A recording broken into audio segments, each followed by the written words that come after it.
매일 성경과 함께하는 아침을 여는 묵상. 오늘의 묵상 본문은 시편 13편 1절에서 6절 말씀입니다. 여호와여, 어느 때까지니이까 나를 영원히 잊으시나이까? 주의 얼굴을 나에게서 어느 때까지 숨기시겠나이까? 나의 영혼이 번민하고 종일토록 마음에 근심하기를 어느 때까지 하오며 내 원수가 나를 치며 자랑하기를 어느 때까지 하리이까?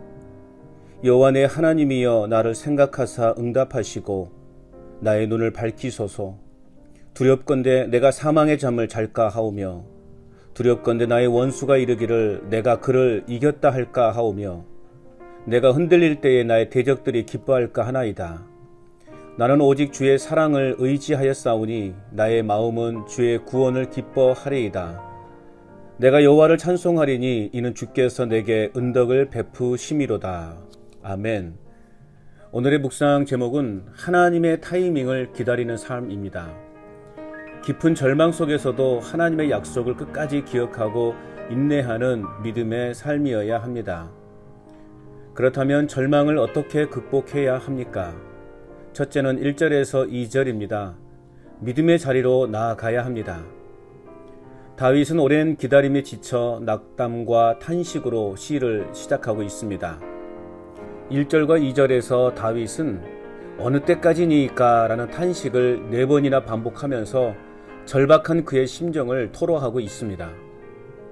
다윗은 무엇보다 하나님이 그를 영원히 잊어버리신 것 같은 불안감에 더욱 고통스러워하고 있습니다. 주의 얼굴을 나에게서 어느 때까지 숨기시겠나이까? 주의 얼굴은 하나님의 임재와 도우심을 의미하는데 하나님이 당신의 얼굴을 숨기시고 다윗을 고통 가운데 내버려 두신 것처럼 느껴지는 상황이 다윗을 더욱 고통스럽게 했습니다. 그래서 다윗은 자신의 영혼이 종일토록 하나님의 임재를 누리지 못하며 갈등과 근심이 마음에 가득하다라고 한탄하고 있습니다. 성실과 열심을 가지고 신앙생활을 하고 또 주님의 뜻대로 살아가려고 애쓰는 중에도 육체의 고통과 불치병, 그리고 사업의 어려움과 교통사고 등 다양한 문제들을 만나서 고통을 겪는 성도들을 볼 때면 하나님 왜입니까? 라는 탄식과 원망이 흘러나옵니다. 또한 지금 겪는 사역과 삶의 답답한 상황 속에서 하나님이 나를 지켜주지 않으시고 잊으시거나 숨어버리신 것은 아닌가 하는 두려움과 불안이 엄습해 옴을 자주 겪습니다. 그럼에도 불구하고 이런 상황에서 내 자신에게 주어진 과제는 기다림입니다. 내 생각보다는 하나님의 생각, 내 판단보다는 하나님의 판단이, 내가 원하는 때보다는 하나님의 타이밍이 나에게는 더 유익할 것이라고 하는 믿음을 가지고 끝까지 하나님을 신뢰하며 살아가는 삶입니다. 하나님은 어떠한 상황 속에서도 선한 결과를 만들어내실 것이라고 하는 믿음을 가지고 절망의 삶을 극복해 나아가야 하겠습니다. 절망을 어떻게 극복해야 합니까? 두 번째는 3절에서 4절입니다. 기도의 자리로 나아가야 합니다. 다윗은 낙담과 탄식에서 자신의 삶의 변화를 간구하는 기도로 바뀌고 있습니다. 생각하사 응답하시고 밝히소서. 다윗은 자신의 절박한 상황 속에서도 자신을 생각하셔서 속히 응답해 주셔야 한다는 것을 강조하고 있습니다. 두렵건대, 다윗이 두려워했던 것은 자신이 더 이상 사망의 잠과 같은 고통의 현실을 믿음으로 극복하지 못하지는 않을까 하는 두려움이었습니다. 또한 두려움은 원수들이 이겼다고 기고만장할 것에 대한 두려움이었습니다. 다윗은 결국 벗어날 수 없을 것 같은 그 깊은 절망 가운데서도 포기하지 않고 하나님을 찾으며 간절히 기도했습니다. 오랜 기다림으로 인해 깊은 한숨이 새어나오더라도 하나님의 타이밍을 신뢰하며 기도의 자리로 나아갈 때 하나님은 결국 승리의 삶으로 내 자신의 삶을 인도해 가심을 확신합니다.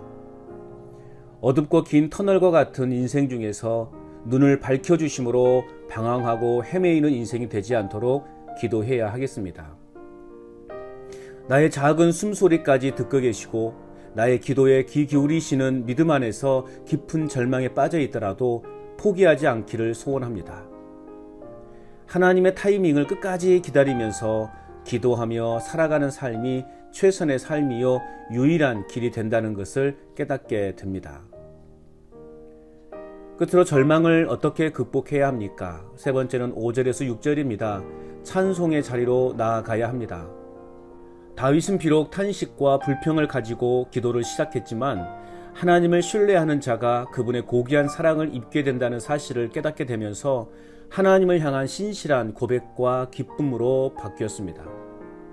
미래에 대한 불확실함 속에서도 하나님의 인자하심을 의지하기로 결단합니다. 비록 다윗을 둘러싼 상황은 전혀 변한 것은 없었지만 이제는 다윗이 그가 처한 상황에 얽매여 있지 않고 언약을 신실하게 지키시는 하나님의 사랑을 의지하겠노라 고백합니다. 그리고 그의 고백은 주의 구원을 기뻐하리라로 이어집니다. 더 나아가 아직 모든 것이 완벽하게 이루어진 것은 없지만 확고한 믿음을 갖고 베푸신 은혜에 힘입어 찬송하겠노라 선포합니다. 상황은 변한 것이 없지만 그럼에도 불구하고 하나님의 신실하심을 믿고 나아가는 멋진 인생을 살아가고 싶습니다. 중요한 것은 내 마음의 변화입니다. 여전히 기다림이라고 하는 현실의 삶을 걷고 있지만 이처럼 기다리게 하시는 하나님의 의도가 있을 것이라는 믿음으로 나로 하여금 탄식과 절망이 찬송이 되게 합니다. 내 자신에게 고통을 주시려는 것이 아니라 오히려 찬양이 더 깊어지게 하시려는 하나님의 뜻을 온전히 신뢰하는 삶이어야 하겠습니다. 하나님의 타이밍을 끝까지 기다리며 장차 이루어질 하나님의 구원을 확신하며 기쁨과 찬송 가운데 살아가는 삶이 되어야 하겠습니다. 오늘도 위대한 믿음의 사람들도 하나같이 기다림의 훈련을 받은 후에 쓰임받았다는 것을 기억하므로 하나님을 끝까지 찾고 구하며 따르며 찬양함으로 회복과 기쁨과 승리의 열매를 맛보는 삶을 살아갈 수 있기를. 행복의 시작 예수 그리스도 빛이 있으라.